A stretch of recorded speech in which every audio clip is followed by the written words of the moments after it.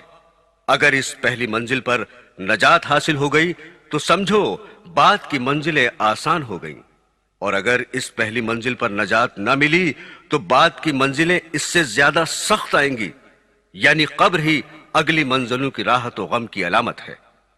حضور اکرم صلی اللہ علیہ وسلم کا یہ بھی ارشاد ہے کہ میں نے جتنے ہولناک مناظر دیکھے ان میں سب سے زیادہ ہولناک قبر کے منظر کو پایا۔ حضرت برار رضی اللہ تعالیٰ عنہ کا بیان ہے کہ رسول اللہ صلی اللہ علیہ وسلم کے ہمراہ ہم ایک جنازے میں شریک ہوئے۔ ہم نے دیکھا کہ آپ ایک قبر کے کنارے بیٹھ گئے، پھر آپ اس قدر روئے اور ہم کو بھی اس قدر رلایا کہ زمین تر ہو گئی۔ آپ نے اس وقت فرمایا، میرے بھائیوں، اس جیسی ہولناک جگہ کے لیے تیاری کرو۔ ابو اسحاق یحییٰ بن حسین رحمت اللہ علیہ کا بیان ہے کہ مجھ سے ایک معتبر جماعت نے بتایا کہ صفا میں ایک گورکن نے ایک قبر کھودی۔ مردے کو دفن کرنے کے بعد گورکن کو اپنی کوئی بھولی ہوئی چیز یاد آئی۔ اس نے جا کر دوبارہ قبر کھودی اور اس نے یہ عجیب نقشہ دیکھا کہ مردے پر ایک بڑا سانپ تھا، اتنا بڑا کہ اس نے مردے کو گھیر رکھا تھا۔ گورکن ڈر گیا اور اس پر غشی سی طاری ہو گئی۔ اس کے بعد اس کی عقل جاتی رہی۔ پاگل ہونے کے بعد اس نے گورکنی چھوڑ دی۔ ابو اسحاق یحییٰ بن حسین کا بیان ہے کہ ایک معتبر جماعت نے یہ خبر دی کہ سید ہادی اتفاق سے کہیں جا رہے تھے کہ راستے میں ایک کھوپڑی دیکھی اور اس میں لگام بھی تھی۔ سید ہادی نے اس کھوپڑی کو اٹھا کر زمین کے نیچے دفن کر دیا، مگر فوراً ہی زمین نے اپنے اندر سے اس کھوپڑی کو باہر پھینک دیا۔ سید ہادی کو بڑی حیرانی ہوئی، وہ برابر فکر میں رہے۔ اچانک ایک آواز آئی اور سید ہادی بہت دیر تک بے ہوش پڑے رہے۔ ابن حفشب رحمت اللہ علیہ اپنا واقعہ بیان کرتے ہیں کہ میرا ایک بار ایک قبیلے پر گزر ہوا، وہاں ایک قبرستان تھا۔ عصر کے بعد میں نے دیکھا کہ ایک قبر شق ہو گئی اور اس میں سے ایک آدمی نکلا۔ اس کا سر گدھے کا تھا مگر اس کا جسم آدمی کا تھا۔ وہ نکل کر 3 بار گدھے کی طرح چیخا، پھر قبر میں چلا گیا اور قبر بند ہو گئی۔ میں نے اہل قبیلہ سے اس قبر والے کا حال پوچھا تو بتایا گیا کہ وہ شرابی تھا۔ جب اس کی ماں نصیحت کرتی تھی تو وہ کہتا، خواہ مخواہ تو گدھے کی طرح چیختی ہے۔ چنانچہ وہ عصر کے بعد مر گیا اور ہر روز عصر کے بعد اس کی قبر شق ہوتی ہے اور وہ 3 بار چیختا ہے۔ حضرت انس رضی اللہ تعالی عنہ سے روایت ہے کہ نبی کریم صلی اللہ علیہ وسلم ایک جنازے میں تشریف لے گئے۔ جب میت قبر میں رکھ دی گئی تو آپ نے ایک کپڑا طلب فرما کر اس سے قبر کو ڈھانک دیا۔ اس وقت آپ نے فرمایا، قبر میں مت جھانکو، قبر ایک امانت ہے۔ اگر جھانک کر دیکھو گے تو کہیں یہ منظر نہ دکھائی دے کہ کالا سانپ مردے کی گردن میں توق کی طرح پڑا ہوا ہے، اور اللہ تعالیٰ کہیں یہ حکم نہ دے دے کہ قبر سے زنجیر کی آواز تم کو سنائی دے۔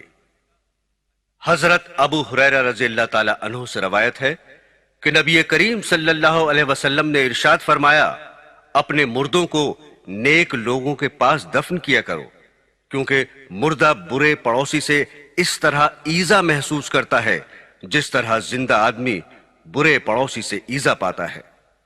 حضرت ابن عباس رضی اللہ تعالی عنہ سے روایت ہے کہ سرور کائنات صلی اللہ علیہ وسلم نے ارشاد فرمایا، جب تمہارا کوئی آدمی وفات پا جائے تو اس کو اچھا کفن دو اور اس کی وصیت پر جلد عمل کرو اور اس کی قبر اچھی کھودو اور اس کے لیے اچھا پڑوسی تلاش کرو۔ صحابہ نے عرض کیا، اے اللہ کے رسول، کیا نیک پڑوسی اس کو آخرت میں کچھ فائدہ پہنچا سکتا ہے؟ حضور نے ارشاد فرمایا، کیا دنیا میں نیک پڑوسی سے کچھ فائدہ ہوتا ہے؟ صحابہ نے عرض کیا، ہاں۔ آپ نے فرمایا، اسی طرح آخرت میں بھی نیک پڑوسی مفید ہوتا ہے۔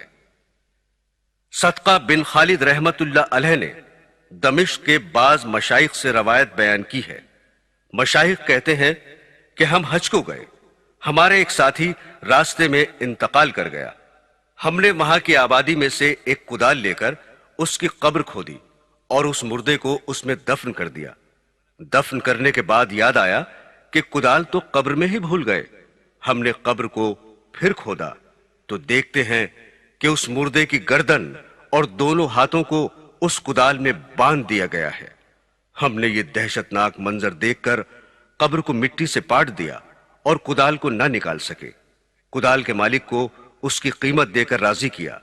جب ہم وہاں سے لوٹ کر آئے تو اس مردے کی بیوی سے اس کا حال پوچھا۔ اس نے بتایا کہ میرا خاوند ایک شخص کے ہمراہ جا رہا تھا، اس شخص کے پاس مال تھا، میرے خاوند نے اس کو قتل کر کے اس کا سارا مال لوٹ لیا تھا اور اسی مال سے یہ حج کو جا رہا تھا۔ حضرت امام حسین رضی اللہ تعالی عنہ کے قاتلوں کا سردار عبید اللہ ابن زیاد جب مقتول ہوا تو اس کا سر اور اس کے ساتھیوں کے سر میدان میں رکھے گئے۔ اچانک ایک بڑا سانپ نمودار ہوا، تمام لوگ اس کے خوف سے ادھر ادھر منتشر ہو گئے۔ وہ سانپ تمام سروں میں گھستا پھرتا باہر نکلتا رہا، یہاں تک کہ ابن زیاد کے دونوں نتنوں میں داخل ہو کر پھر اس کے منہ سے باہر نکلا۔ کئی بار اسی طرح کر کے وہ چلا گیا، پھر لوٹ آیا اور دوسرے سروں کے ساتھ بھی یہی برتاؤ کرتا ہوا غائب ہو گیا۔ کچھ معلوم نہیں ہوا کہ کہاں سے آیا تھا اور کہاں غائب ہو گیا۔ حافظ ابن قیم رحمت اللہ علیہ بیان کرتے ہیں کہ ابو عبداللہ محمد صرافی رحمت اللہ علیہ نے یہ واقعہ بیان کیا ہے کہ میں اپنے گھر سے ایک دن نکلا اور باغ کی طرف جا رہا تھا۔ چلتے چلتے جب سورج چھپنے کا وقت آیا تو میرا گزر ایک قبرستان پر ہوا، تو میں نے ایک قبر دیکھی جو شیشہ گر کی بھٹی کی طرح انگاروں سے سرخ ہو رہی تھی، اور اس آگ کے بیچ میں ایک مردہ پڑا ہوا تھا۔ تو میں نے وہاں کے لوگوں سے قبر والے کا حال دریافت کیا تو لوگوں نے بتایا کہ وہ چنگی وصول کیا کرتا تھا، آج ہی لوگوں نے اس کو دفن کیا ہے۔ ایک حدیث میں منقول ہے کہ ایک جوان آدمی نہایت غمگین خلیفہ عبد الملک کے پاس آیا۔ عبد الملک نے اس کے رنج و غم کی وجہ پوچھی تو اس غمزدہ نے کہا، میں اپنے گناہ کے سبب سے غمگین ہوں۔ عبد الملک نے کہا کہ تیرا گناہ آسمان و زمین سے تو بڑا نہیں۔ اس نے کہا کہ اس سے بھی بڑا ہے۔ پھر عبد الملک نے پوچھا کہ تیرا گناہ بڑا ہے یا اللہ تعالی کی رحمت؟ اس پر اس نوجوان نے خاموشی اختیار کی۔ پھر عبد الملک نے اس سے پوچھا، تیرا کون سا گناہ ہے؟ اس کے بعد اس نے بتایا کہ میں کفن چور تھا، 5 قبروں کے مردوں نے مجھ کو توبہ کرنے پر مجبور کر دیا۔ میں نے ایک پہلی قبر کھودی تو اس کے مردے کو دیکھا کہ اس کا منہ قبلے کی طرف سے پھیر دیا گیا تھا اور اس کا دوسرا عذاب بھی دیا جا رہا تھا۔ میں وہاں سے ڈر کر چلا تو غیب سے آواز آئی کہ تو اس مردے سے یہ کیوں نہیں پوچھتا وہ کس وجہ سے اس عذاب میں گرفتار ہے؟ میں نے کہا کہ میں نہیں پوچھ سکتا۔ پھر غیب سے آواز آئی کہ یہ شخص نماز کو حقیر اور برا سمجھتا تھا، اس لیے اس کو یہ عذاب ہو رہا ہے۔ میں نے ایک دوسری قبر کھودی تو دیکھا کہ اس کا مردہ بالکل سور ہو گیا تھا، طوق اور بیڑیوں سے جکڑا ہوا تھا، میں یہ دیکھ کر ڈر کر بھاگنے لگا۔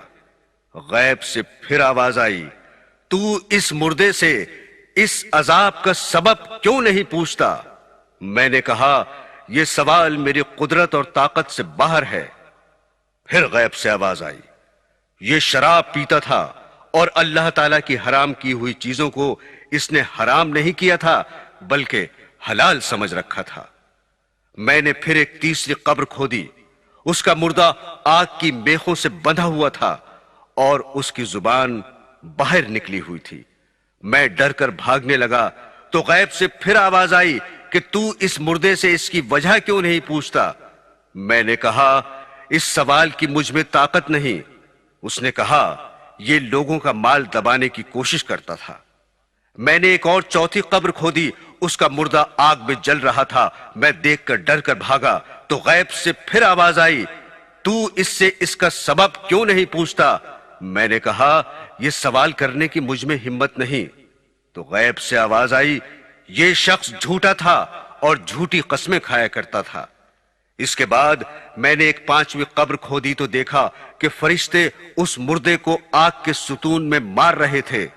غیب سے آواز آئی، تو اس سے عذاب کا سبب کیوں نہیں پوچھتا؟ میں نے کہا، میرے اندر اتنی طاقت ہی نہیں کہ میں پوچھ سکوں۔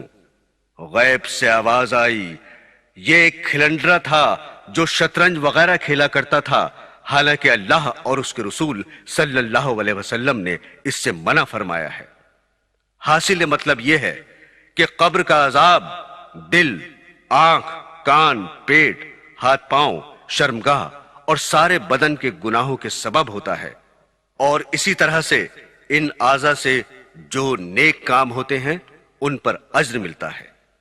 محمد بن یونس قربائی کا بیان ہے کہ ابو سنان بڑا نیک آدمی تھا۔ اس نے یہ واقعہ بیان کیا کہ ایک شخص کے بھائی کا انتقال ہو گیا۔ جب میں اس کے افسوس کو گیا تو اس کو بڑا رنجیدہ پایا۔ اپنے غم کی وجہ اس نے یہ بتائی کہ جب میرے بھائی کو دفن کر دیا گیا تو میں نے قبر سے ایک آواز سنی، وہ کہہ رہی تھی، آہ میرا بھائی۔ میں نے یہ سن کر قبر کھودنا شروع کر دی تو پھر دوسری آواز آئی کہ ایسا نہ کر، لہٰذا میں نے مٹی برابر کر دی۔ لیکن پھر یہ آواز آئی کہ آہ میرا بھائی۔ میں نے پھر قبر کھودنا شروع کی، مگر پھر دوسری آواز آئی کہ ایسا مت کر، اور میں نے پھر مٹی برابر کر دی۔ غرض یہ کہ اسی طرح بار بار ہوتا رہا۔ جب میں اٹھ کر واپس گھر کو آنے لگا تو قبر سے بڑی دردناک رونے کی آواز آئی کہ آہ میرا بھائی۔ میں یہ سن کر پھر قبر پر گیا اور قسم کھائی کہ اب ضرور قبر کھود کر اپنے بھائی کو دیکھوں گا۔ جب قبر کھود کر دیکھا تو اس کی گردن میں آگ کا توق پڑا ہوا تھا۔ میں نے توق کو کاٹنا چاہا تو میری انگلیاں جاتی رہیں۔ ابو سنان کا بیان ہے کہ اس نے اپنا ہاتھ ہم کو دکھایا تو اس کی 4 انگلیاں غائب تھیں۔ میرے دینی بہنوں اور بھائیوں، ابھی آپ عذاب قبر کے اسباب کے بارے میں سن رہے تھے۔ چغل خوری، پیشاب میں بے احتیاطی، بے وضو نماز پڑھنا، بدکاری، چوری، شراب نوشی، ماں کے ساتھ بے ادبی، تکبر سے چلنا، دھوکے کے کاروبار، صحابہ اکرام کو برا کہنا اور ناحق فیصلہ کرنا۔